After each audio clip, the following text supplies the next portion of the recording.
गरीब दादी के पास एक गधा और एक मुर्गी रहते थे। गधा रोज खेतों में जाकर गांव के लोगों के लिए मिट्टी ढोने का काम करता था और लोगों से पैसे कमाकर लाकर गरीब दादी को देता था। दादी बहुत ज्यादा खुश हो जाती थी। इसी तरह मुर्गी भी रोज एक अंडा देती थी और अपना अंडा उठाकर बाजार में ले जाती थी। वहां जाकर डॉक्टर के पिए को अंडा दे देती थी और फिर डॉक्टर से जाकर अंडे के पैसे ले लेती थी।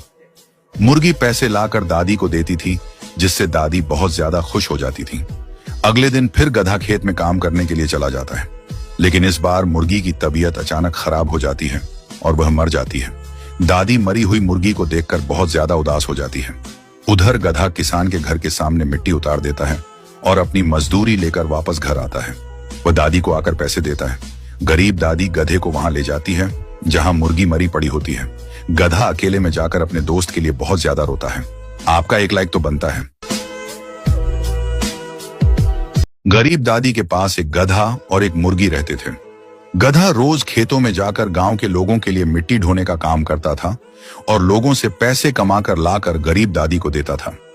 दादी बहुत ज्यादा खुश हो जाती थी। इसी तरह मुर्गी भी रोज एक अंडा देती थी और अपना अंडा उठाकर बाजार में ले जाती थी। वहां जाकर डॉक्टर के पिए को अंडा दे देती थी और फिर डॉक्टर से जाकर अंडे के पैसे ले लेती थी। मुर्गी पैसे लाकर दादी को देती थी, जिससे दादी बहुत ज्यादा खुश हो जाती थी। अगले दिन फिर गधा खेत में काम करने के लिए चला जाता है, लेकिन इस बार मुर्गी की तबीयत अचानक खराब हो जाती है और वह मर जाती है। दादी मरी हुई मुर्गी को देखकर बहुत ज्यादा उदास हो जाती है। उधर गधा किसान के घर के सामने मिट्टी उतार देता है और अपनी मजदूरी लेकर वापस घर आता है। वह दादी को आकर पैसे देता है। गरीब दादी गधे को वहां ले जाती है जहां मुर्गी मरी पड़ी होती है।